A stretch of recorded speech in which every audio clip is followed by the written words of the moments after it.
ने थीं। एक लड़का और लड़की। लड़की बड़ी सुशील थी। वह अपने भाई को कभी नाराज होकर बुरा भला नहीं कहती थी।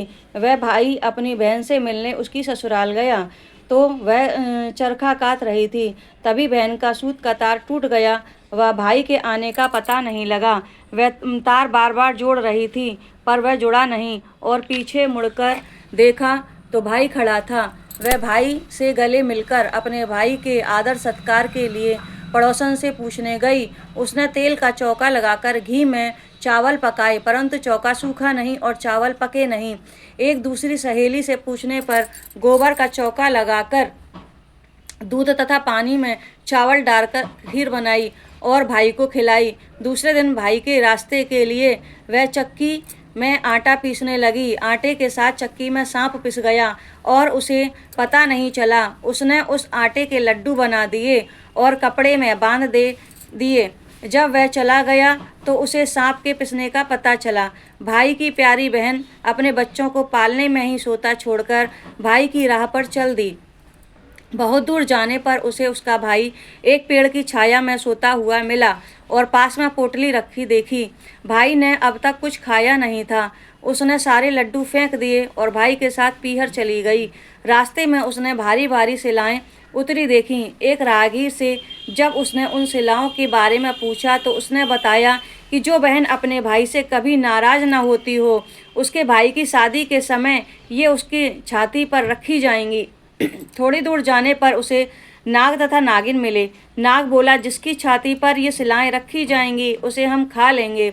उपाय पूछने पर नागिन ने बताया कि भाई के सब काम बहन करे तथा भाई भावज को कोस कर गालियां दे तभी भाई बच सकेगा।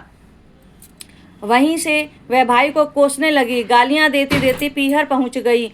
माँ बाप को बेटी का यह व्यवहार अच्छा नहीं लगा। विवाह की लगन आई तो वह भाई को गाली देती हुई स्वयं लगन चढ़ाने लगी और वह घोड़ी पर बैठ गई। जो ही वह घोड़ी पर बैठी तभी शिलाएं उड़ती हुई आईं और पुरुष के स्थान पर नारी को देखकर वापस चली गईं। ऐसा देखकर बारात के लोग उसे अपने साथ ले गए। फेरों का समय आया तो उसने भाई को पीछे धकेल दिया और गंदी गंदी गालियां देकर फेरे ले लिए। वह सब काम स्वयं कर रही थी, यहाँ तक कि सुहाग रात को भाभी के साथ स्वयं सोने चल दी। समय आने पर नाग नागिन उसके भाई को काटने आई। वह तो जानती थी कि नाग नागिन को मारने की तैयारी पहले ही कर रखी थी। आते ही दोनों को मारकर जेब में रखकर 3 दिन तक सोई रही। सारे मेहमान विदा हो गए। तब उसकी माँ को उसकी याद आई कि उसे भी विदा करें। विदा के समय उसने माँ की उपेक्षा कर गुस्से से बोली कि मैं इतनी नीच नहीं हूँ। उसने मरे हुए सांपों को दिखाकर बताया कि नाग नागिन भाई भाभी को डसने आए थे। मैंने अपनी जान पर खेलकर भाई के जीवन की रक्षा की है। इसी भाई के पीछे मैं अपने बच्चे को पालने में रोते चिल्लाते छोड़कर आई हूँ। मेरे भाई भाभी को किसी प्रकार का कष्ट न हो। यह कहकर जब लौटने लगी तो माँ आई। भाई ने उसे रोका और आदर के साथ विदा किया।